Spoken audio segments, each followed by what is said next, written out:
bro thinks he's him. This loser sucker dies like a dog trying to save 2 girls, gets reincarnated, slays dragons, ogres, and my favorite ends up running nobleman politics at age 10. Also, this, whatever the f this is. Yeah, the princesses calls him Daddy-kun. The king hates him for that, so the king executes him, but he reincarnates again because overpowered creatures cannot stay dead. You'll see more of that later. So, 6, 7 or whatever meme you Gen Z freaks are on? Keep watching. The aristocrat's otherworldly adventure, serving gods who go too far. So, Kazuya is just walking home one random day, minding his own business, when a whole crowd suddenly explodes out of a store. 2 girls trip right beside him, and before he can even process that, the thief who caused all this chaos starts waving his knife around and charges straight at them. Kazuya, being allergic to common sense, decides not to run away. He bolts toward the guy and full-on tackles him. He yells at the girls to get out of there, and they do, but then he feels this sharp pain in his stomach and realizes his stomach is leaking. The bandit freaks out and sprints off, leaving Kazuya there doing the classic, "So this is death" monologue. While fading out, he's glad the girls are safe, though he kind of wishes he didn't make them cry. His brain starts shutting down, but when he opens his eyes again, he's in some mysterious room. A maid is crying and calling him Kane, which is already confusing, and then a woman with, let's just say, big mom energy, comes in hugging him and asking if he remembers his mother. None of this makes any sense to him, but one glance in the mirror sends him into full panic because that is definitely not his face. After apparently being in a coma for a week, the maid blames his weird reactions on a lingering fever. His mom tells Sylvia to fetch soup, and once they leave, Kazuya, or Kane or whatever he is now, tries to figure out how he got turned into a child. He starts wondering if he got isekai'd like some anime protagonist. This man is onto the genre immediately, so he starts searching the room for any hidden overpowered weapon. No luck. Just the unreasonably legendary doom stick of eternally unending cataclysmic destruction, which is very small and barely poking out at the moment. Don't worry kid, they say it grows. Sylvia walks in and finds him staring at his small sword, which makes Sylvia think he wet himself, which makes Kane die inside too because he is grieving the loss of his entire manhood. Before Sylvia leaves, Kane questions her enough to finally piece things together. His new name is Kane von Silford, he is 3 years old, and his parents are Garm and Sarah. He has a sister named Ryane. Garm is apparently a Giga Terrapeta Omni Chad who also has a second wife, Maria, who has given birth to Kane's older siblings. Garm is a high-ranking Margrave who commands troops guarding the borders near a monster-infested forest. Kane gets hyped when he hears the word monsters, but even better, he learns there are adventurers who can use magic. Sylvia tells him she will teach him magic when he learns to read, so Kane jumps straight into studying because priorities. Once he realizes magic is real, he decides he is fully committed to living his new life here. His old world had nothing left for him anyway since his parents were already gone and his grandpa had just passed, leaving him completely alone. During dinner, Garm hears that Kane can write and Ryan adds that he can do math too. Sarah thinks her son is a genius. Kane gives credit to Sylvia for being the best maid ever, which makes his parents suspicious because he suddenly turned into a straight-A student overnight. Sylvia proudly brings out the milk she extracted directly from Sarah, which makes Garm think he should have been there instead of those loser trash soldiers. Kane says he just wants to learn about the world so he can become an adventurer, and Garm respects the motivation. To help him grow, Garm lets him read all his magic books but warns that Kane will not be able to use magic until he gets baptized at age 5. Sarah agrees, but meanwhile, little Kane is already cooking up fire magic in his hand. He realizes he can already cast spells and has already achieved every otaku's dream. His second attempt goes terribly and he burns his hand, losing control of the spell. Naturally, he thinks these powers will let him become the strongest edgelord alive.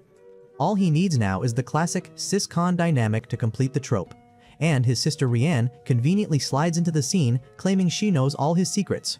Her big discovery is that he has been secretly studying the outside world. Kane is relieved because she is adorable and not burdened by excessive brain cells. She starts teaching him everything she knows about the world, including the history of the kingdom and the first adventurer, Yuya. After learning so much, he is impatient for his baptism, but eventually the day arrives. He puts on a new outfit and his family is impressed with how handsome he looks. They travel through town by carriage and Kane finally sees this medieval world in action. Curious about blessings, he asks Ryan to show him her status window. She proudly shows off her stats until she sees the massive Brocon tag and immediately begs him to forget it. Kane acts like he saw nothing. Garm explains how magic protections work, ranked from level 1 to 5, and how the gods assign them to people. They reach the church for Kane's turn. As soon as the priest starts, the pillars representing the gods start glowing like a divine rave, and Kane gets teleported to meet all 7 gods.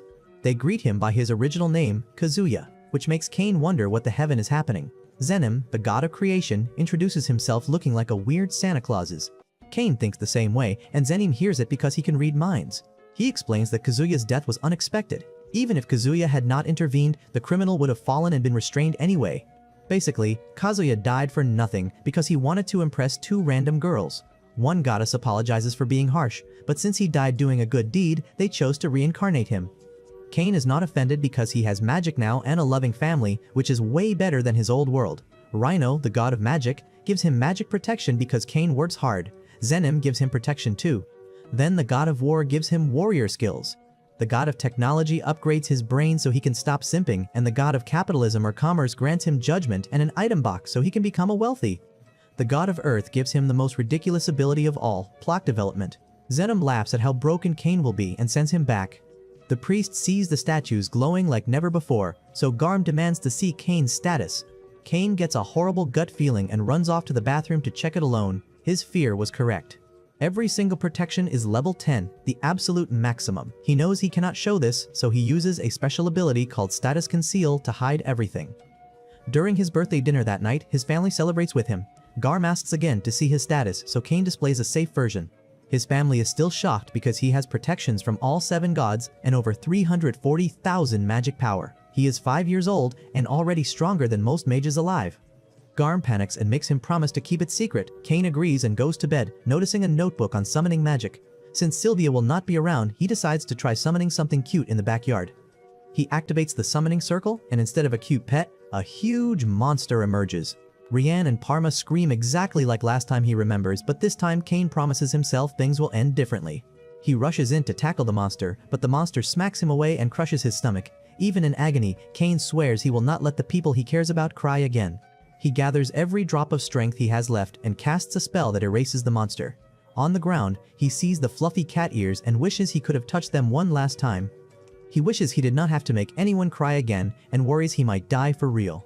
After a few minutes, Cain wakes up and realizes he survived. The people he protected are not crying this time. He realizes that in this world, his powers actually let him save people.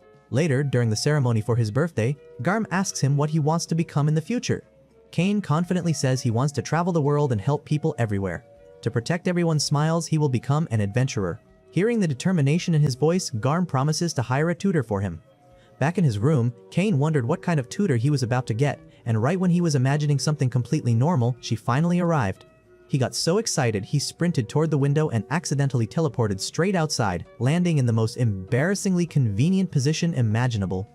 He apologized to the girl, and the butler introduced his 2 tutors, Millie and Nina.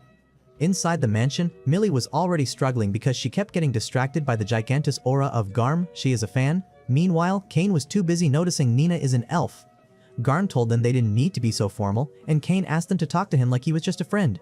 Millie lit up like she'd been waiting her whole life for that moment, and they jumped straight into lessons. In the mansion's training area, Cain showed off his sword skills and nearly made Millie drop her jaw. To figure out what exactly they were dealing with, she requested a mock duel. Cain charged at her immediately, and she barely managed to block his attack. Nina wondered if he had the war god's blessing, and Cain reminded her that he was kind of supposed to keep that part secret. Millie gasped out fast and begged Nina to teach him some magic before his sword ended up somewhere it should not be. Nina explained she had level 3 magic protection, but Cain had already learned all the basics on his own. He showed off his ability to summon magic from every element, and every spell he threw tore through stone like it was cardboard. He casually mentioned that he also had the magic god's protection, which made Millie realize they might actually have nothing left to teach him. Then he casually pulled out a towel from his item box, and both girls realized they were basically decorative at this point. If they tried to train him inside, he'd probably blow the mansion off the map. So Cain suggested they head outside to study. He'd never been outside the grounds anyway, so Millie and Nina figured it was a good idea. They explained everything to Garm, and the moment he heard Cain was strong enough to level the mansion on day 1, he almost had a spiritual awakening. He knew the day would come, but had been hoping Cain would mature a little first. Still, he reluctantly agreed as long as Cain promised never to enter the forest. Cain gave his word, and they stepped out of the mansion grounds for the first time. Nina began by asking Cain to demonstrate intermediate-level magic.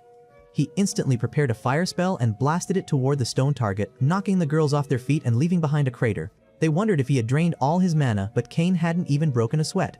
While he was laughing it off, Millie sensed enemies nearby. A rabbit jumped from the bushes to attack her, but her strike missed. It lunged at Cain, but he easily dodged and shot it down with air bullets. Millie asked if he planned to sell the drops, but Kane wanted to show his family, so he stored it inside his item box. Millie was stunned, since she'd been saving up forever just to afford a magic bag, which was basically the Walmart version of his item box. While she was processing her financial trauma, Nina used her search ability to scan 300 meters for monsters. Kane thought it looked cool and immediately copied the spell, identifying the exact number of 4 rabbits nearby, which shocked Nina because no one should be able to get that precise. Kane ran ahead, and Millie told her to just accept defeat.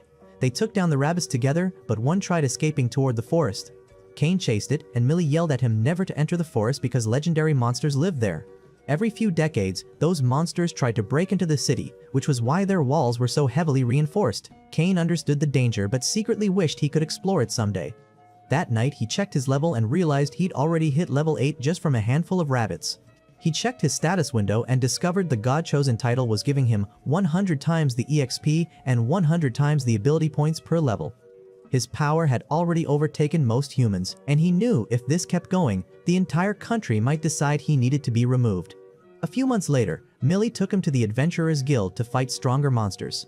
Inside, Rudy greeted them and asked what they needed, and Millie explained she wanted quests appropriate for Kane. Before they could continue, some guy walked up and mocked Millie and Nina because they were D-rankers babysitting a child.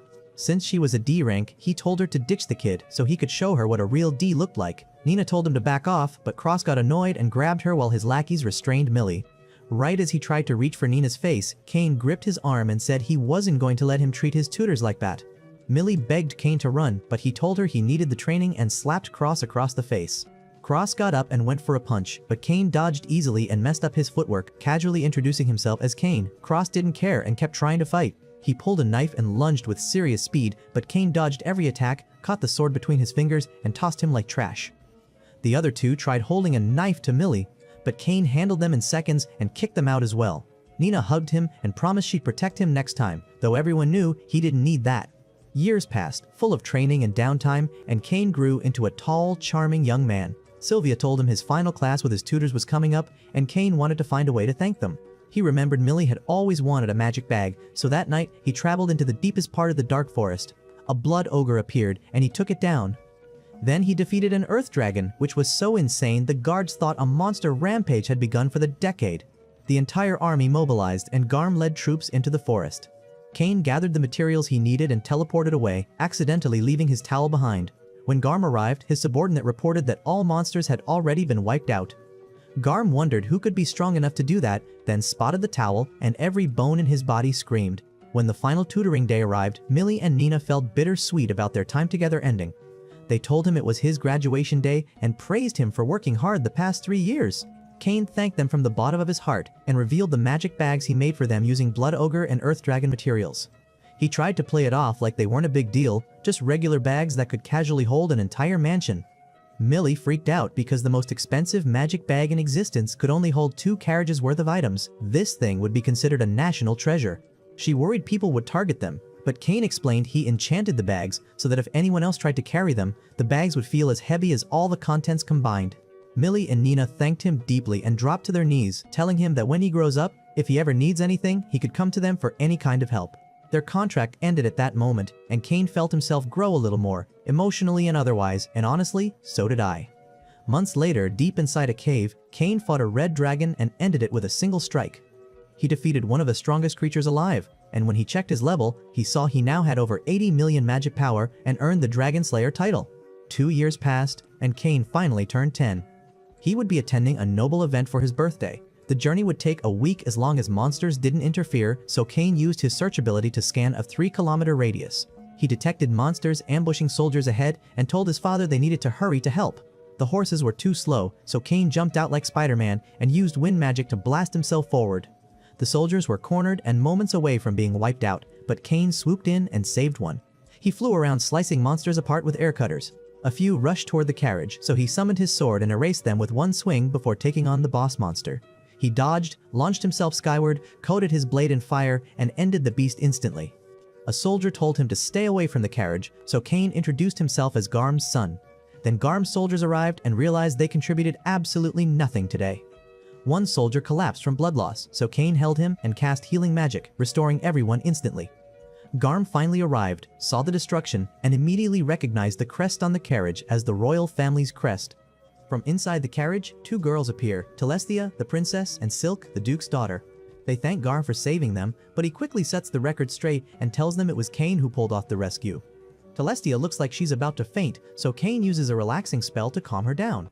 The light washes away all their stress and fear, and apparently also, this little sucker adds a little extra magic that she definitely didn't ask for. Telestia rushes over to thank him properly, Silk grabs his hand like he's some legendary swordsman she's been waiting for, and then Telestia claims he's hers. Kane is just standing there like an adopted stray cat with two rich girls fighting over ownership. Before he can escape, they drag him into their carriage and kidnap him right in front of his dad. Inside their massive carriage, Kane wonders why they are sitting so close to him, but Telestia refuses to let go because she's terrified he'll leave. She asks him to call her Teles, and Silk wants him to call her Silk. His calming spell worked a little too well, and now both of them are officially in charm mode, clinging to him like I cling to my Nico Robin body pillow. The soldier up front announces they're approaching the rest area, and Kane prays this whole situation resets itself somehow, but the girls immediately say they want to rest with him after arriving. At the rest area, Kane tries to escape the mess he stumbled into, but Telestia and Silk tell him they'll be too scared to sleep unless he stays with them. Garm tries to step in, saying the idea is completely inappropriate, but the girls claim they're traumatized and terrified a dragon might attack. Garm says he can handle the dragon, but Silk fires back that he's useless compared to Kane. They beg him to stay with them, so Kane accepts, but only on the condition that the beds are separated as far apart as possible. Garm tells him that having two wives seems nice until you realize it means twice the headaches. Inside the bedroom, the girls ignore every boundary he tried to set. They push the beds together and insist he sleeps between them. Then they decide even that isn't close enough and use Kane as a human body pillow all night. That reminds me, I have to wash my Nico Robin body pillow later. Anyways, this little sucker of Giga Chad is 10 years old and has somehow created his own harem by accident, but he has already learned he'd rather be single for the rest of his life. He doesn't get a second of sleep, and after several nights of that, they finally make it to the capital. The head knight greets them, and the girls are still glued to Kane. The knight bows deeply, already aware of how Kane saved everyone from the ambush. For the fallen soldiers, Kane's item box allowed him to carry their bodies back home. A bell rings, and Kane tries to escape the castle, but the knight tells him he has an audience with the king. Inside the inner chamber, every major politician has gathered for Kane's meeting. Kane bows, and the king's count praises him for saving Telestia and Silk from all 50 orcs by himself. To reward him, the king gives him a mansion, 10 platinum coins, and names him a baron. Some politicians start whispering, and then one fat guy waddles in complaining that it's not fair to give a child such wealth. The king tells Cornigo to stop running his mouth unless he wants to stay fat forever. The king says even he wouldn't have been able to save the girls in that situation. The kingdom needs knights like Kane, so his decision stands. Cornigo sulks away. The king asks Kane if he'll accept. With zero room to decline, Kane accepts politely, but the king isn't finished and wants to speak with him privately. Garm congratulates him on getting his own mansion before his older brothers. The king arrives with the two girls, and Kane knows he absolutely cannot bring up Telestia calling him daddy last night. The knight thanks him for saving his daughter, and the duke expresses gratitude for Kane saving Silk. Then the king gets serious and asks Kane if he would take both of the girls' hands. He won't marry them yet, but they'll wait until he's an adult. After all, he linked arms with them and slept beside two unmarried noble girls. Their reputations are done for, and Kane had better accept before the gods send him divine consequences. This brilliant plan was originally crafted by the count to investigate who Kane really was, but the king was shocked when both girls said they wanted to marry Kane themselves. After hearing of Kane's achievements, the king became determined to keep Kane tied to this kingdom. Kane thinks this is the worst possible situation he's been dragged into. Garm refuses to help him, and the pressure crushes Kane from all sides. With no choice left, he accepts becoming their future husband. Telestia and Silk get emotional, talking about how they'll never forget the nights they spent together, and Kane tries to explain it was just a misunderstanding because of all the positions they did. They ask him what the hell he's talking about, and he desperately clarifies he meant the bed positions. This man cannot catch a break. A few days later, Kane goes to the royal church to meet the gods again. Zenim asks what took him so long, and Kane explains his stats have gotten overwhelming. At his current level, Kane is the strongest human alive, so Zenim asks if he wants to become a demigod. Even then, there would be limits to what Kane could do alone, so Zenim advises him to build strong relationships. Then he asks Kane if he can create entertainment using his knowledge from his past life. Kane thinks he can create the perfect game, and Zenim and the technology god immediately beg him to do it. Later that day, Rianne is shopping for clothes, and Kane is absolutely done with her brocon behavior. He runs off and bumps into Parma, the girl he saved 5 years ago. Her uncle Tamanis introduces himself and is stunned to learn Kane is a noble. Kane tells him not to treat him differently and asks to browse his shop, an antique store where all the items are made by Tamanis. Kane asks if he can place a custom order. Tamanis is curious, so Kane shows him the blueprints for the game he wants to create. Tamanis thinks it's brilliant and agrees to make a prototype. Kane pays him a full gold coin up front. Tamanis tries to refuse something that big, but Kane says to treat it like an investment in their relationship. Tamanis accepts and promises to make the best board possible. Kane leaves but immediately gets ambushed by Rian, who is ready to kill him for running away. She demands to know why he didn't see all the outfits she tried on, and Kane says she would have looked like trash in all of them anyway. She's delighted her brother called her ugly because she plans to teach him the correct response by forcing him to endure every outfit she owns. Thankfully, Sylvia bursts in and rescues him, telling Kane that Tamanis finished the prototype. The game looks exactly like the one he imagined, and they play it together. Tamanis believes it'll be the next big trend and a guaranteed bestseller. Kane suggests creating a fancy noble version too, since rich people love flexing. They plan to produce 50 noble editions and 1,000 standard ones. Tamanis says Kane is a genius but explains his company can't manufacture that many yet, so Kane slams a pile of gold coins on the table. Tamanis swears he'll produce all the boards as fast as possible before competitors try copying it. They create a bootleg patent by presenting the board to the commerce god, who seals their contract in golden light. Kane asks if they can also create a luxurious version for the royal family. Tamanis is honored that his workshop is considered for something so prestigious, and Parma thinks Kane is amazing for having royal connections. Kane thinks she has no idea. The gods themselves are probably playing the game already. The next day is the debut ceremony, so Garm warns Kane to watch out for parents trying to introduce their daughters to him. Kane says not to worry because he's a Chad and will create the largest harem ever. Inside the castle, Kane spots Cornigo with his kids and figures out that ugliness is in their genes. The Duke arrives with Silk, and his smile sends chills through Kane. He thanks Kane for saving his daughter and says he hopes they'll have a good relationship, and Kane realizes he's probably doomed, but he refuses to back down. Right in front of Silk's own father, Kane looks her dead in the eyes and tells her she's the most beautiful girl in all the lands. He promises he'll never leave her. Silk's dad scoffs and goes, "You're ugly, you're disgusting, I'm gonna kill you, give me $200 and don't charm my daughter in front of me." And Garm refuses to let anyone roast his son like that. He tells the Duke he's actually Silk's real father. Truly a beautiful family moment in this evil world we live in. As they walk off, Kane says he's glad he was born to such a giga-chad, unlike that Cornigo guy with ugly genes. The trumpets blare, and the king makes his dramatic entrance. Kane isn't listening to a word he says because he's too busy staring at the princess like she's the only person in the room. After the speech, Kane greets the king and tells him that he is more majestic than a god, and his presence has him choking harder than his daughter. He stops himself before finishing that thought. Then he promises Tellus he'll never leave her, unlike the queen who sleeps more with the royal guards than with the king. He again stops himself before saying that thought. Kane presents the game he developed with Tamanis. The king is intrigued and wants to speak to him after the ceremony. Garm asks when Kane became a business tycoon, and Kane says he needed to secure income to maintain his mansion. Garm is proud because he's always wanted his kids to be more successful than him anyway, but he reminds Kane to make friends his own age. Kane is grateful to have him as his dad. Right then, Silk swoops in to drag him away. They sit together and Silk does everything she can to keep Tellus from getting near him, but Cornigo's kids interrupt. The guy tries flirting with Silk by complimenting her dress, but she refuses to acknowledge his existence. One of his lackeys tells Kane to leave because Habit is having a private moment, but when Kane tries to introduce himself, Habit tells Kane to apologize for interrupting Lady Silk and upsetting her. Kane tells her he'll make Habit apologize first since he's the one being rude. Habit gets furious and challenges Kane to meet him in the parking lot, which doesn't exist, so they settle for a field instead. Silk panics, thinking Kane is going to get destroyed, so she clings to him before the fight even starts.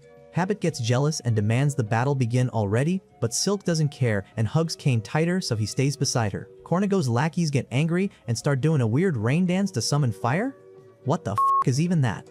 The next goon thinks he can do it better and whips out a bell to make his version. Silk tells them to stop the circus because Kane is not some random kid. She announces he's a baron, the third son of Margrave Garm, and he saved the princess from 30 orcs. She proudly declares his name like she's presenting a national hero. Habit and his lackeys immediately switch sides, bow to Kane, apologize desperately, and run away like cockroaches. After they scatter, Silk realizes Kane could have revealed his identity at any time, and he only stayed quiet to make them look stupid. She says she'll tell the princess, and Kane begs her not to. She promises to keep it secret if he goes on a date with her. Tellus walks in asking what they're whispering about. Kane stops Silk from talking, but Tellus threatens to tattle on him for being too close to Silk. Silk counters by announcing she's already secured a date with him. Tellus gets jealous and demands a date too. Cain thinks she looks cute, so he agrees. The king suddenly appears behind him and asks what he just said. Tellus proudly repeats it. Cain realizes he's raised a monster, and the king says they're about to have a long man-to-man talk. Cain thinks this is finally the moment he gets executed. But the king spares him this time, thinking he can't execute his daughter's daddy-kun. The next day, Count hands him the keys to his mansion. Then the duke barges in and asks him for a game of reversey, and Cain instantly regrets coming back to life. After a week of hiding from the king, Cain is finally ready to see his mansion. It's a rundown mess that hasn't been touched in years. He inspects each room with magic and decides to start cleaning.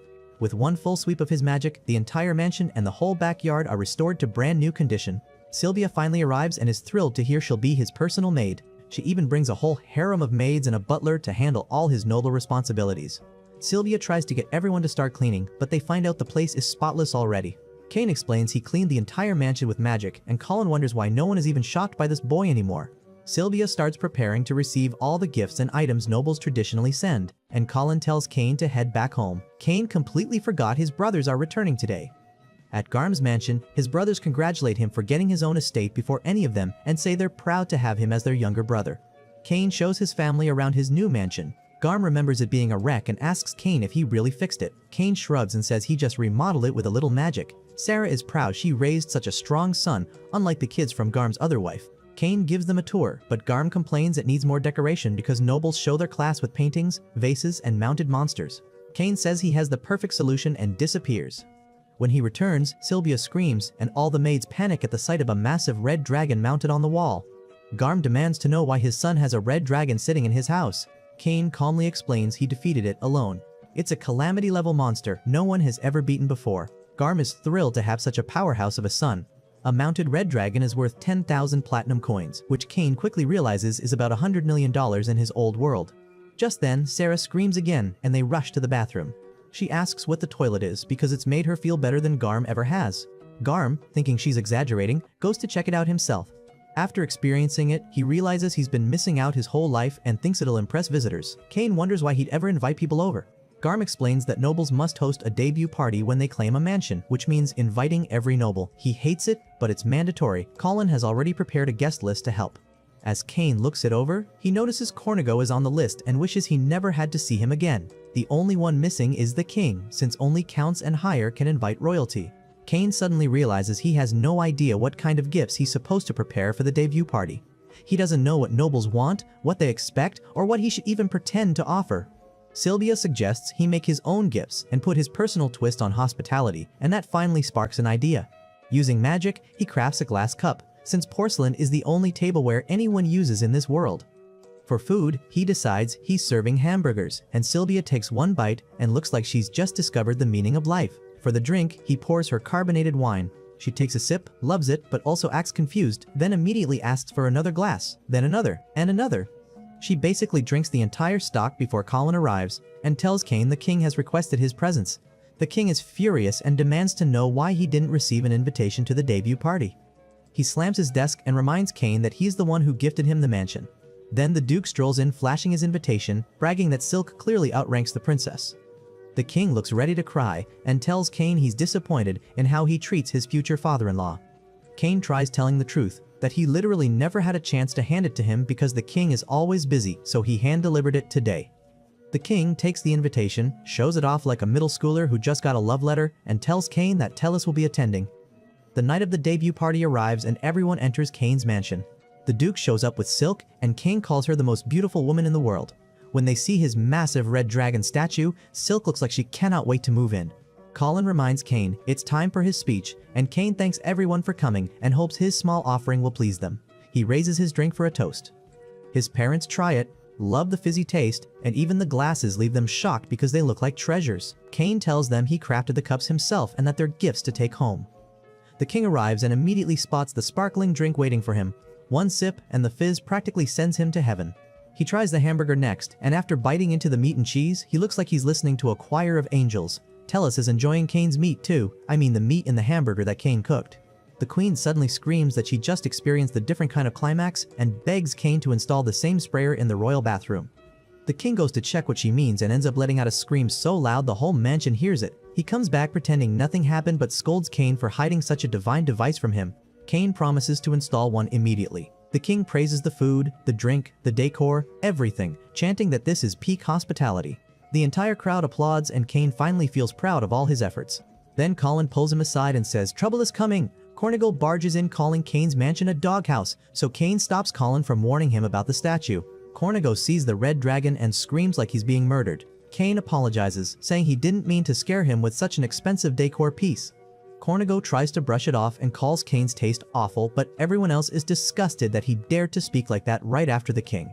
At the dining table, Sylvia offers him carbonated wine. Cornigo says it looks disgusting but gulps it down like water. Kane gives him a hamburger and he calls it trash but eats every crumb. The nobles notice how horribly he's treating Kane. Colin quietly advises Kane to stay calm, which sparks a brilliant idea.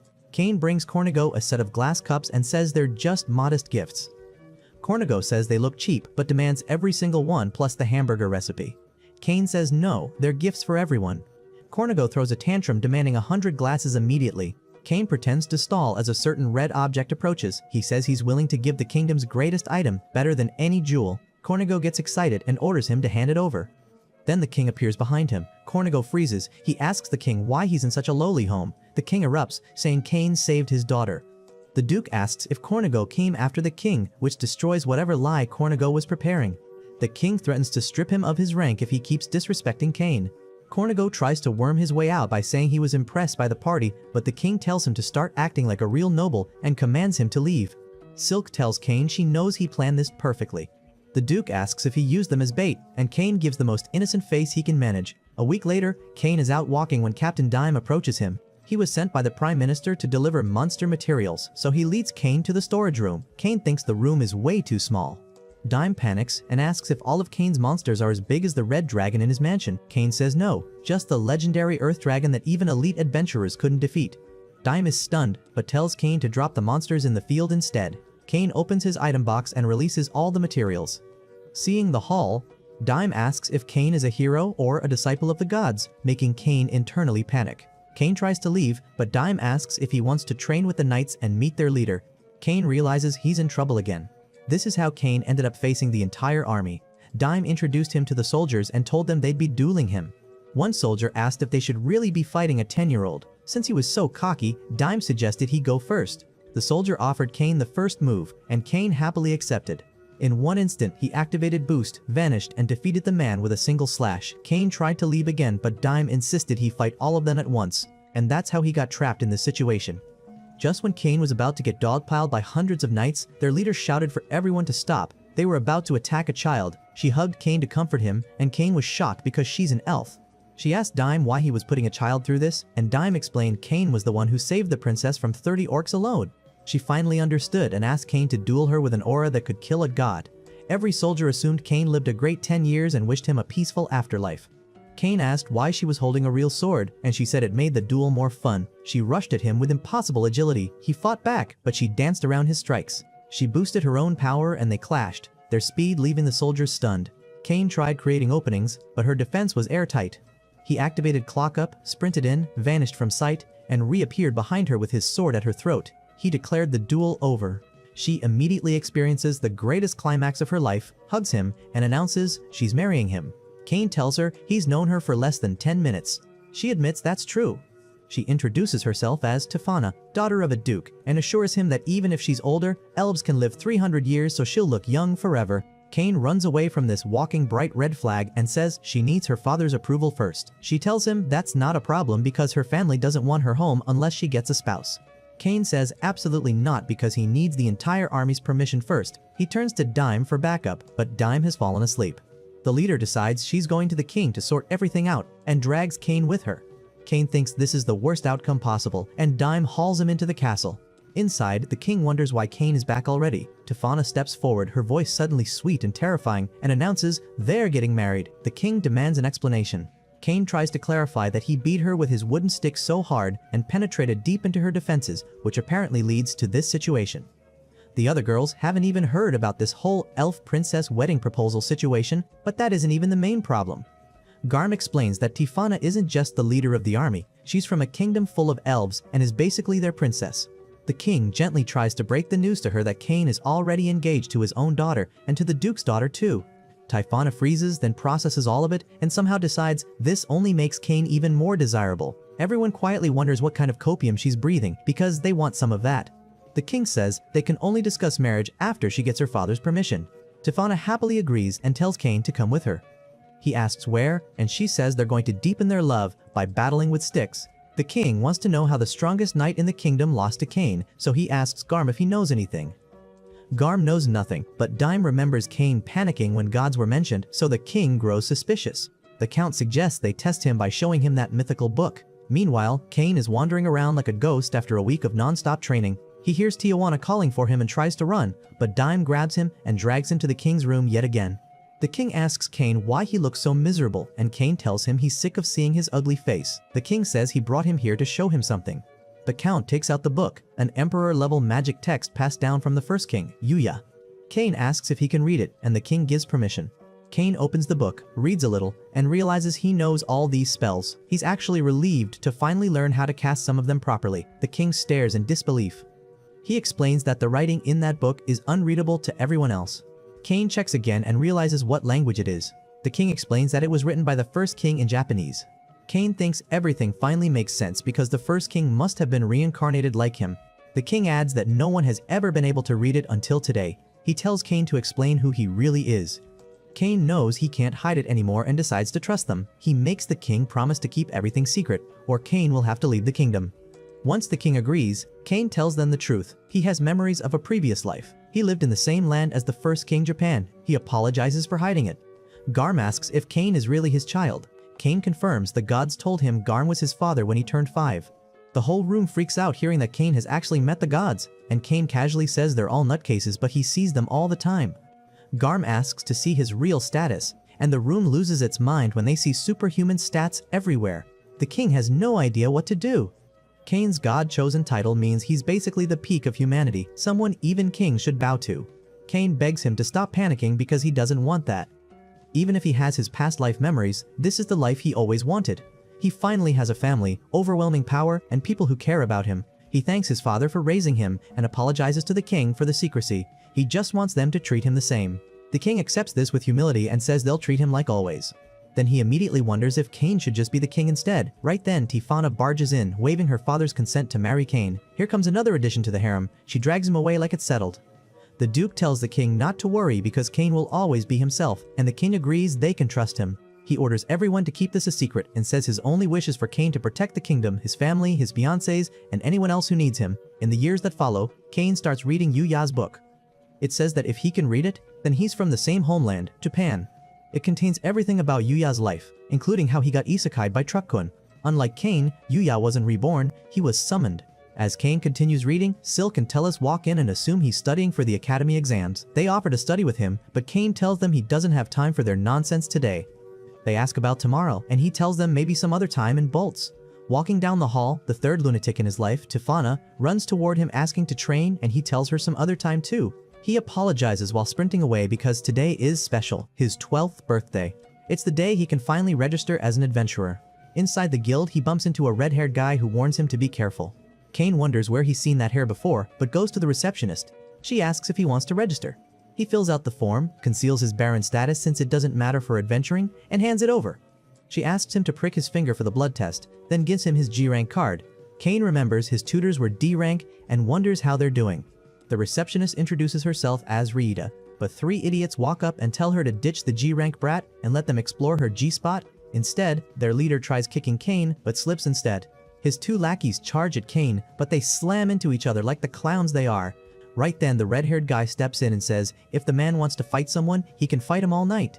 The goons instantly recognize Claude and run for their lives. Cain thanks Claude for the help, but Claude can tell Cain didn't even need it. He invites Cain for a drink. Since Cain is 12, he gets fruit juice instead. Claude asks how he pulled off those moves, and Cain says he trained with 2 tutors as a kid. Claude freezes, wondering why that sounds familiar. Then he raises a toast for Cain becoming an adventurer. Cain asks why people call Claude Ice Flame. Claude explains that's the name of his party. He uses a fire sword and his wife uses ice magic. Because they trust each other, they take big quests and rank up fast. Cain is impressed by Claude's gold card. A rank, but Claude says it's nothing compared to the first king, who had triple S. Then a wand smacks Claude in the head and his wife Lena appears asking him, "Are we being a bad boy again? Because mommy can teach you a lesson later. Apparently, they have their own kinks. We are not to judge." Kane tries to introduce himself and explains Claude helped him. Lena thinks he's adorable and promises to deal with any guys who bother him, but Claude admits Kane almost turned that guild into a crime scene before he stopped him. Lena whacks him again and says she'll turn him into a crime scene if he doesn't stop being a naughty boy, then drags him away by the ear. Kane assumes this man died sometime after that. Apparently Kane is still too young to understand things like that. Kane tries to figure out his first quest as a G rank. Transporting items would be easy with his item box, but that sounds boring. He spots a quest to defeat as many goblins as possible with no limit on rewards, so he takes it immediately. He runs out of the guild only for Tifana to sprint after him. Finally finding him, Tifana asked what he'd been up to, and Kane admitted it was his first real adventure of the day. Immediately, Tifana dropped everything. Apparently, the world could wait. Kane tried to bolt, but she grabbed him before he could escape, and by the next moment, he had vanished from the neighborhood, presumably forever. Deep in the forest, Tifana gushed about finally having some alone time with her husband, dragging Kane along while pondering aloud where the goblins might be hiding. Kane quietly activated his search skill and spotted them ahead. Without missing a beat, Tifana declared she'd charge in. Whatever she'd been taking that morning was stronger than any common copium, and Kane was starting to think he needed a dose himself. They arrived just in time to teleport in and rescue a civilian under attack. Kane cast a healing spell, and Tifana barreled forward, cutting down 3 goblins in her path. A larger pack closed in, so Kane enchanted her physique to enhance her strength. She acknowledged it in her blunt, unapologetic way before charging headlong into the fray. She vowed to stand by his side in sickness or in health, and demanded his blade for their first joint task. Kane quietly reflected that his life had an uncanny talent for surrounding him with absolute lunatics. When more green lizards appeared, Kane told her he'd handle them while she escorted the rescued civilian to safety. He summoned a light sphere and an ice pillar, obliterating the lizards with surgical precision. Tifana, in classic over-the-top fashion, declared she was married to the best husband in the world. Later, Millie and Nina arrived, staring at the massive crater left behind. At the guild, Kane reported the lizard slaughter, fretting about whether he could claim rewards since he technically hadn't taken the quest. Ryo was skeptical, pointing out that killing a small group was only C-rank work. Kane casually mentioned he'd taken out roughly 30, prompting Ryo to rush to the chief with the news. Cedric introduced himself, immediately accusing Kane of cheating. A commoner kid supposedly G-rank on his first outing? Impossible! Kane insisted he had done it honestly. Cedric ranted, claiming the boy was trying to scam the guild, threatening to strip his card. Just then, the guild master arrived. After listening, he calmly told Cedric he had much to learn. Before Kane could process this, Tifana burst into the hall, yelling about how happy she was to see her husband. Kane quickly shushed her. Their engagement was supposed to be a secret, and pushed her aside to ask what she was doing. She explained she came to warn the guild about orcs and lizards. The guildmaster revealed he already knew her family, connected to a baron who had rescued the princess and Silk from orcs. Then the bomb dropped. Kane was Margrave Garm's son, and if he married Tifana, they'd be brothers-in-law. Kane froze. Tifana's brother, the guildmaster, told Cedric to stop insulting his future kin. Cedric instantly groveled, and Tifana dryly noted that a commoner insulting a noble would normally warrant a hanging. Kane promised never to stoop so low and accepted Cedric's apology. The guildmaster decreed the lizard slayings would count as proof, though Kane wouldn't stay at G rank. Instead, as a gesture, he was promoted immediately to C rank. Tifana scoffed, too little for someone who had already beaten a red dragon and bested her in duels, and her brother, knowing her capabilities, agreed, ordering Rita and Cedric to handle the paperwork and apologizing for their rudeness while thanking Kane for dealing with his sister's antics. Tifana gleefully bragged about completing Love's first joint task, which invited inevitable misunderstandings, but Kane silently thanked anyone else sharing a shred of common sense. Meanwhile, the gods gossiped that Kane never changed. The god of magic wondered why Zenom had doubled his protections, and Zenom explained Kane needed to grow even stronger. Aaron's seal would break soon, after 300 years, and the world would face peril, so Kane required special training under a mysterious master. On exam day, Kane overslept. Sylvia panicked for not waking him, offering breakfast as consolation, but Kane teleported to the site, complaining he only wanted mommy milkers and wondering why Tellys and Silk weren't there. The written test was a joke. Kane, armed with knowledge from his past life, finished in 30 minutes and promptly napped. For the magic assessment, students were told to cast their strongest spell within a protective barrier. Others launched fireballs, while Kane, unable to use his ultimate inferno, produced a blue fireball. Kane's orb obliterated the training field for kilometers, even within the barrier. The instructor rushed to check everyone's safety and switched them to swordsmanship next. Kane noticed Claude, who decided to spar, ostensibly to gauge his strength. Kane activated his boost, and the duel erupted into a high-speed exchange. Kane parried every attack, begging Claude to slow down because normal students would have been wrecked. Claude, enjoying himself, sped up anyway. Cain worried he might accidentally break bones, and the instructor halted them when kids began urinating in fear.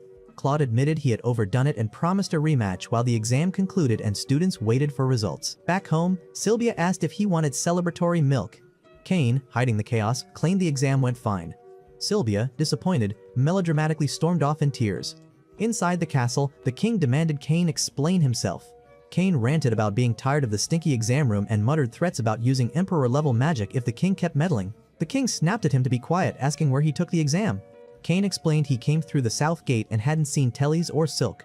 The king pointed out the academy had two entrances, nobles used the north, commoners in the south. Cain realized he'd messed up, was scolded for his nonsense, and the king lamented that Garm should have raised him better. Meanwhile, the teacher reported the incident to the duke, and everyone laughed. Cain's antics guaranteed he was in for trouble yet again. When the repair bill finally landed on Cain's lap, he suddenly regretted every harsh word he'd thrown around earlier. Results day came, and Cain eagerly searched for his ranking. Oddly, it wasn't anywhere in sight. Panic began to creep in until Silk burst through the crowd like a caffeinated Sprite, practically bouncing, and congratulated him for topping the class. With Tellys out of the picture, Cain figured the coast was clear. At the entrance gate, Cain's sister spotted him and sprinted over. She hugged him so tight, Cain almost forgot how to breathe, and he silently considered investing in bubble wrap armor for future encounters. Meanwhile, Sylvia was having a crisis of her own, fretting over whether anyone would ever want the made milk she had to offer. Cain finally arrived, and she eagerly asked if he wanted some. Cain, being Cain, mentally noted he might need therapy after this encounter.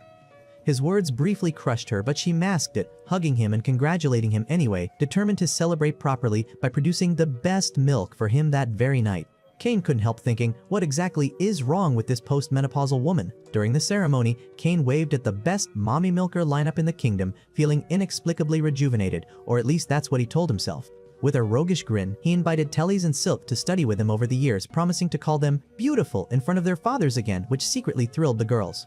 As the ceremony kicked off, the teacher called Cain to the stand and, as expected, he admitted to mixing up entrances and taking the commoner exam, spinning it with flair because of course he would. He claimed that, unlike the current spineless king, everyone should study and make friends equally, bloodline aside. Garme, secretly proud, smiled, ready to twist any situation just like his son. The king overheard Cain's speech and promptly bullied him in front of everyone, sarcastically congratulating the students for being accepted and hinting they wouldn't end up as useless as the wimpy Cain. The girls and the duke exchanged gleeful glances. Finally, Cain was getting a taste of his own medicine. The first class was about to begin, and Cain was running late after spending an hour crying in the bathroom earlier, which he blamed on emotional exhaustion. The teacher introduced herself and asked students to think about their future. Cain, naturally, envisioned a free adventurer's life, and the girls lit up at the thought of accompanying him. Tellys declared she'd study internal affairs to manage his future kingdom, while Silk wanted to study commerce to assist in his domain. Cain internally sighed, noting that his life was slowly becoming a literal harem management simulation. After class, Cain witnessed Parma being bullied by Habit and his goons for being a commoner, who demanded she drop out immediately. Cain, ever the knight in shining armor type, intervened, demanding respect for everyone. Habit and his cronies froze when they realized it was Baron Cain himself, and he made it clear Parma's status didn't matter, she was his friend. Habit tried to threaten him, but Silk and Tellys quickly put them in their place, sending the bullies scuttling off like cockroaches under a slipper. Cain apologized to Parma and asked to pet her cat ears, but Silk reminded him to behave, and he complied, though part of him thought maybe divorce would be easier than surviving these school trips. A mysterious voice interrupted his thoughts, inviting him for a chat. Cain followed it to the library, where he was suddenly teleported to another dimension. The man offered him coffee, and Cain blinked, wondering how anyone in this place even knew what coffee was. The man introduced himself as Yuya, the first king of the land, also known as the god of creation. Cain's brain performed a full backflip. Yuya had created Favnal, the world Cain now inhabited, and yet somehow, Cain had been summoned to do homework? Yuya explained that Cain's previous life would be relevant, and that a powerful evil god named Eren, sealed away 300 years ago, was beginning to stir. Yuya couldn't intervene, so Cain's strength and skill were the only things standing between Eren and chaos. To prepare, he needed to reach level 600, Cain was currently level 300. Yuya promised guidance if Cain completed the task, then vanished, leaving him with only a magical compass pointing back to his mansion. Time flowed differently here. 1 year equaled a single day in his own world, which Cain silently calculated was a cruel trick to speed up his training. No choice left, Cain plunged into the forest. Within minutes, he had dodged attacks from a serpent, slain a giant bear, and faced countless S-ranked beasts. Exhaustion crept in after 4 months of relentless survival with almost no sleep, his mind fraying like old parchment. Amidst the chaos, he heard a puppy whimper.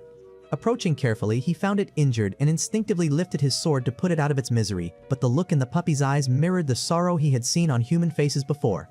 He dropped the sword, whispered an apology, and hugged it, pouring all his healing magic into it until he passed out. Hours later, he awoke to find the puppy standing guard over him, fending off predators while he slept. Kane realized with a mixture of relief and awe that this tiny creature had been trying to protect him all along, a guardian much smaller than his usual problems, yet somehow infinitely more trustworthy.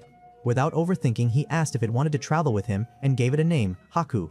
Somehow, having this small companion made everything bearable. No matter how brutal or lonely the road got, now there was someone depending on him, and that responsibility kept him moving forward. Kane reached Yuya's mansion. Yuya's eyes widened slightly at the sight of him. 4 years had passed, and Kane had grown noticeably bigger, stronger, and more imposing. Beside Yuya stood a Fenrir, radiating power like it had just walked out of a legendary creature catalog. "Legendary holy beast," Yuya said casually, as if that explained everything. Kane's heart raced. If he could earn its trust fully, he might summon it at will. He tested it, and Haku disappeared into thin air, the magic working perfectly. Kane's training wasn't over. He would now practice under Darren, a master he had yet to meet. Great, he thought. More people to hit me with reality checks. Kane's excitement surged. A new master meant new skills, but first, he had burning questions about Eren and his previous life. At the training site, Darren didn't sugarcoat anything. "You're not strong enough yet," she said bluntly, sounding like the kind of person who might also judge someone for overcooked ramen. When he woke, the ceiling above was unfamiliar, but Haku was right there. Slowly, Kane descended the stairs and encountered a striking elf girl introducing herself as Ruri. She promised to prepare a meal for him, which immediately perked him up. Just then, a baby dragon sneezed, causing Kane to rush over, but Haku, jealous of the little dragon's attention, leapt onto him. "Why do I feel like I've seen this exact scenario before?" Ruri had finished cooking, and Kane took a bite, savoring flavors he hadn't enjoyed in years. Darren encouraged him to eat his fill, while Ruri cheekily offered some elf milkers as well. Back in his original world, Silk sighed, feeling melancholic, but Tellys reassured her that Kane would be fine. Sylvia, impatient, insisted they hurry or else Kane would end up only experiencing her milkers. Kane internally agreed that surviving these people required both physical skill and tactical evasion. Months of relentless training ensued. Kane endured countless beatings. A year passed, and though he was still being pounded relentlessly, his determination to stop Eren kept him moving. He remembered the day Yuger had unveiled the truth about his past life. Eren, once the god of amusement, the 8th god of Zenem's world, had forced everyone into a deadly game of death using the oracle. The gods had begged Kane to make a game for them because the world had grown unbearably dull. Yuya had one more revelation. Kane's inability to protect his friends in his past life had tied him directly to Eren. Those friends were actually his reincarnated parents, reborn in this new world to help bring peace. Kane's mind reeled as Yuya recounted their final battle, his mother casting Inferno, his father and Yuya slashing at Eren, managing only a scratch, and then Kane's father sacrificing himself with overload to restrain Eren. The parents' last words, apologies to their son, etched a single purpose into Kane's heart. He would protect those he loved and forge a peaceful world. And maybe finally get some rest, he thought wryly. Harnessing all his power, Kane unleashed Overload one last time, finally defeating Dareen and completing his training. Overwhelmed, he ran to his parents' graves, expressing gratitude for their sacrifices. Yuya revealed that even during preparations for the final battle, they had always sought ways to reconnect with him. Kane thanked them for their unwavering care and also expressed gratitude to Yuya for looking after his parents. Yuya reminded him that the work had been Kane's own, all he did was guide him. Kane silently wondered if Yuya had ever considered handing out speed boosts like energy drinks. Returning to his old world, Kane was transformed. Yuya cast a spell to restore his original form, and Haku remained by his side. Yuya handed Kane a gift for the current king, and Darren mused that one day he would surpass them both, but Yuya knew it wouldn't be long. Kane had too much to protect and a legion of allies standing behind him. Back in his original world, Sylvia barreled toward him with her maid milkers. Tellys and Silk, however, were the ones he'd truly missed, and they welcomed him back warmly, offering cookies they had prepared. Kane cried quietly as he ate, overwhelmed by the homecoming, and also by the fact that he'd never underestimate a cookie hug again. Meanwhile, the king read the letter left by the first king, Yuya, and was shocked. Yuya had crafted a separate world and lived as its god of creation, and had even entrusted Kane with a legendary katana that had slain the Black Dragon. Great, Kane thought, now I need a proper sword rack. The king, convinced of Kane's story, questioned the training, Yuya mentioned. Kane explained with a wry grin that the training had been grueling, just like the spears his wife wrestled from other men nightly. For 5 relentless years, he had fought monsters and survived near-death battles every single day. The king blinked, baffled, asking how that could be possible since Kane still appeared small and ugly. The Duke reminded Kane that he had forgotten to accept the A-rank advancement quest, and if he didn't act, his registration would be cancelled. At the guild headquarters, Kane apologized for the delay. He'd been too busy surviving to handle paperwork. The guildmaster reminded him that Tefana's bottled-up love might explode if he kept ignoring her, but Kane was only concerned with his adventurer license. The conditions for A rank were simple: subjugate the 10 bandits terrorizing the route from Gratia to the royal capital. Kane, being the strongest in the city, accepted without hesitation, silently adding, "And maybe I'll get a spa day afterward." Flying through the forest, Kane spotted the ambushed carriage. Descending rapidly, he noticed Nina, Sabino, and Millie among the passengers. One had been gravely injured, and Kane immediately healed her wounds, muttering something about bad bandit hygiene.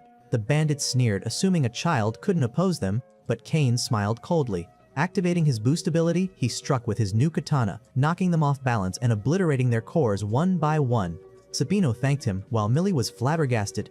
Kane showed them his adventurer card, already a higher rank than they were, explaining his guild C-rank subjugation quest, and silently wondered if there was a best big kid award he could cash in.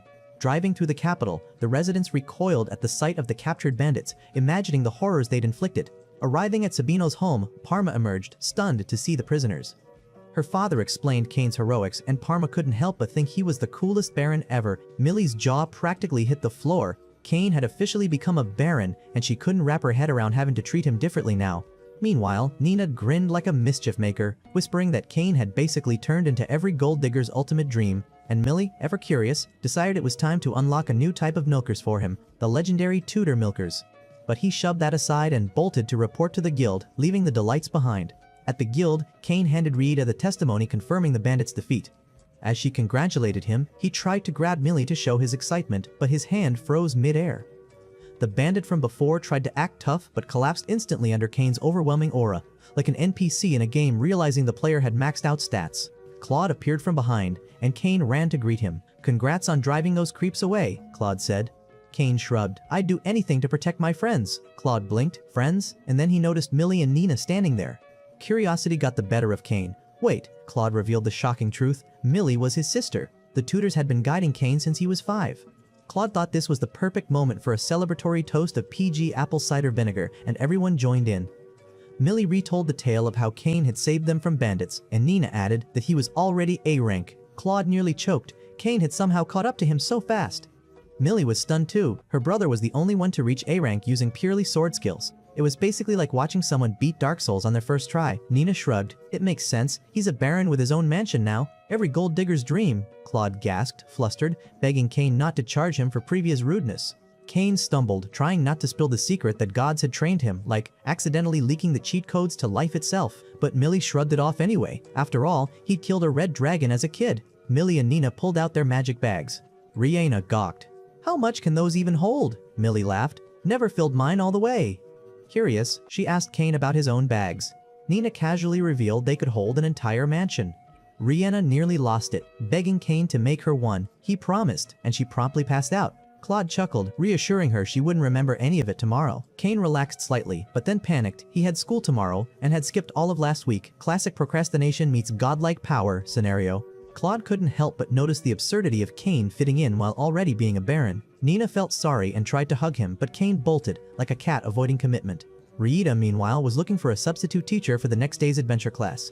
Claude's eyes lit up. Perfect opportunity.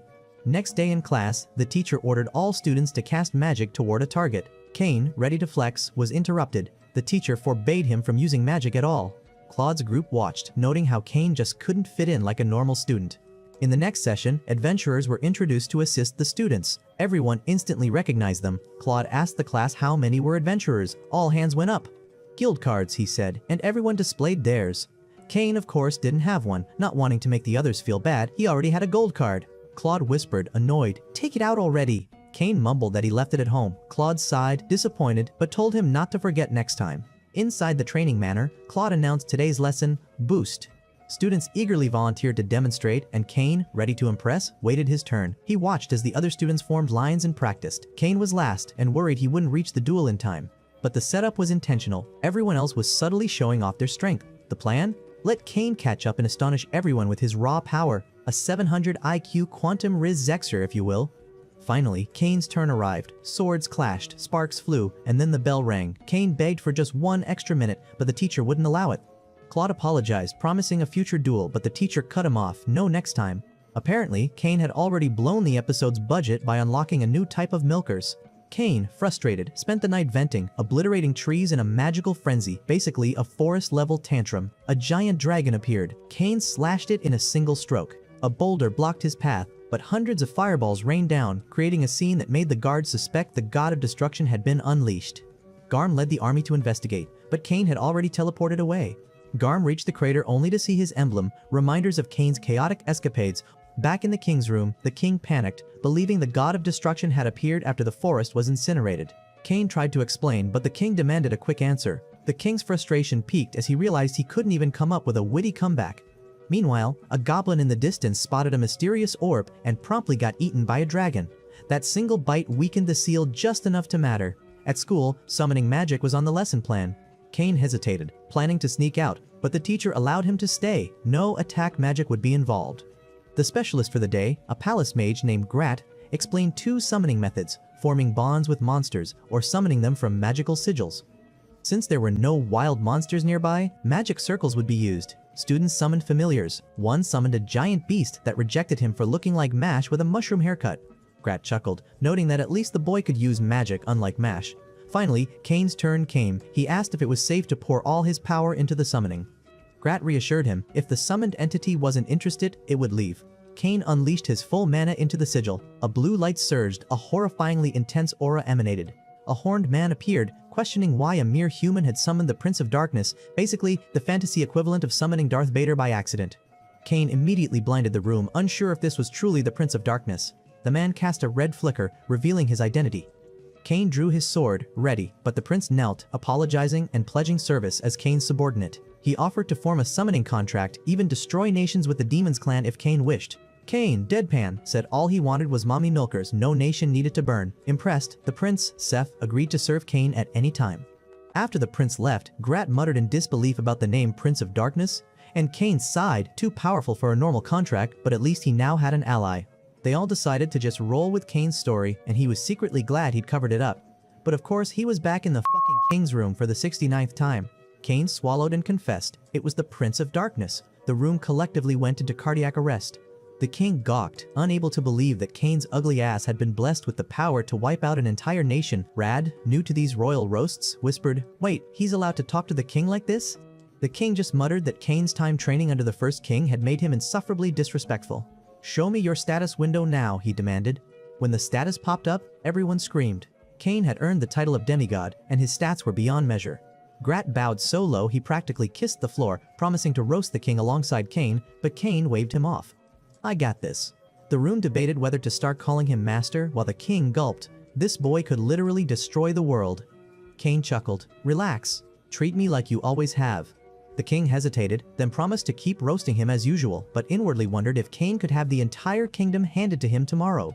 Finally, the king's blood pressure settled, and he grudgingly granted Kane a town. Sylvia caught wind of the news and celebrated with, "Finally, I can give you the best-made milkers," Kane groaned. "Shut the fuck up already." But Sylvia persisted, insisting he would have them whether he liked it or not. The butler intervened before her enthusiasm destroyed the room and informed Kane that Garm's town was under attack by monsters from the forest. At the town, residents were evacuating. Kane met with his brother Jim, who explained that monster activity in the forest had been growing. Some were stronger than anything they could hold off, resembling the forces that had attacked their city a decade ago. They had sent entire parties to investigate, but results were inconclusive. Large-scale deployment wasn't an option, so careful handling was required. Basically, it was like trying to herd cats with rocket launchers. Kane volunteered. Jin, understandably concerned, told him he was too young. Kane flashed his card and reminded Jin that he had defeated a red dragon alone. Jin's fear turned to pride, agreeing to let Kane help. Kane said he would first check in with the Adventurers Guild. At the guild, the new receptionist gawked, thinking they were shorthanded for hiring a kid. But when she saw his A-rank card, she screamed, "Sorry, wrong show. Ruby, wrong show again."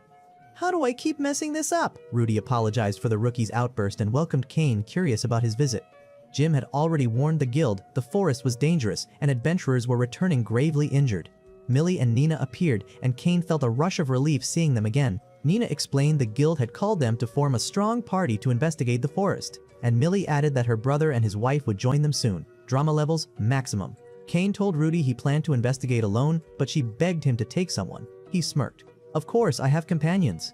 In the forest, Kane summoned his 2 tsundere pets, who instantly began licking him but quickly remembered they were supposed to be serious. An ominous presence hung in the air.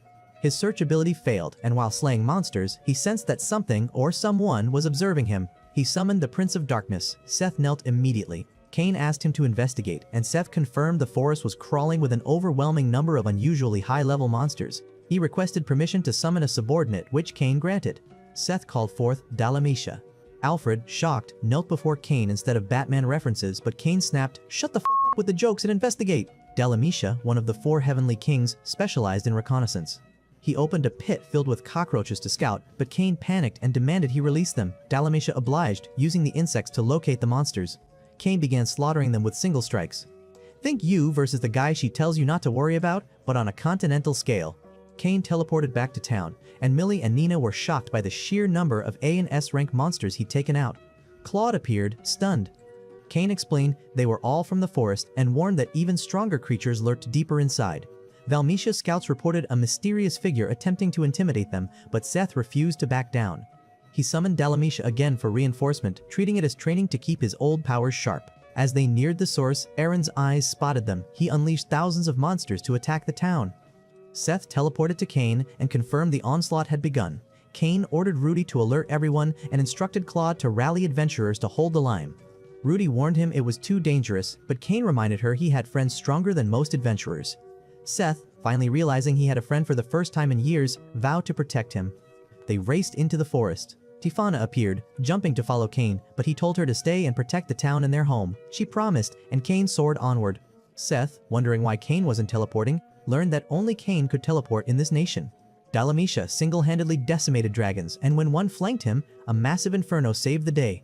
Kane cast wave after wave of fire, feeling the overwhelming presence emanating from the forest center. Aaron, observing from afar, announced he was waiting for the followers of the old geysers. Seth promised he would summon his underlings, but cautioned that the forest might not survive. Kane smiled and told him to be careful, but Seth countered, insisting Kane himself should watch his step. The earth shook. As the monsters surged, Seth summoned his loyal subjects, who questioned why the 4 heavenly kings had been called. Seth explained it was at the request of his only friend, Kane. The kings were shocked that Seth had formed a friendship, and Dalamisha revealed Seth had created a contract with Kane, astonishing even the 4 kings. They marveled that a mere human could wield such power to contract with the Prince of Darkness.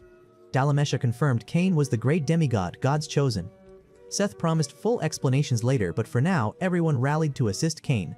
Meanwhile, Kane soared above the battlefield, raining infernos down, his aura blazing across the forest as the chaos unfolded around him. But a massive purple blast shot toward Kane, but he blocked it with inferno. At last, he saw it, the Black Dragon. Aaron, the former god of amusement, now revived in borrowed dragon form. Aaron powered up, lamenting that only part of him had returned, and sent an onslaught of monsters toward the city, treating it all like a game. Could humans survive? Across the forest, Claude noticed people floating in the air. His wife told him to stop joking, but he muttered something about cheating on her toxic ass being funnier. Everyone realized the floating people were likely Kane's overpowered allies. Nina confirmed their suspicion. They were indeed his friends, suspiciously overleveled NPCs basically. The 4 heavenly kings began to struggle, but Seth urged them on, ensuring the humans had a fighting chance. Nina used her search ability, spotting that they were about to be surrounded. Millie rushed forward with Kane, cutting down beasts with precision. Kane faced Aaron directly. The god of amusement sneered, infuriated that Kane's eyes mirrored those who had sealed him long ago. He unleashed his dragon breath, and Kane narrowly evaded. Aaron attacked again, but Kane leapt back and countered with Inferno. The flames left no mark. Aaron scoffed at such weak magic. Meanwhile, Kane's friends were being overwhelmed. Claude, as usual, plotted cheating antics, while Millie impatiently anticipated giving Kane her milkers. Priority, always milkers! Aaron continued his assault, and Kane summoned Haku and Jin to fend off the dragon. They dodged its attacks, but Aaron's tail struck Haku unconscious, preparing a lethal blow. Nina depleted her magic, leaving Claude and Millie temporarily paralyzed. Just as a massive beast lunged for Claude, iron spears pierced its head. Tifana had arrived to defend the front line. She declared reinforcements were here, and she would protect the front from now on. Claude vowed not to let her fight alone, true to the words of his good friend. Basically, friend zone redemption arc in action. Haku took a devastating hit, partially blocked by Jin, and Aaron prepared another fiery strike. Cain dove in, blocking it with all his might. Cue dramatic slow-motion hair flip. He activated his overload ability. Light, reminiscent of their previous encounter, erupted.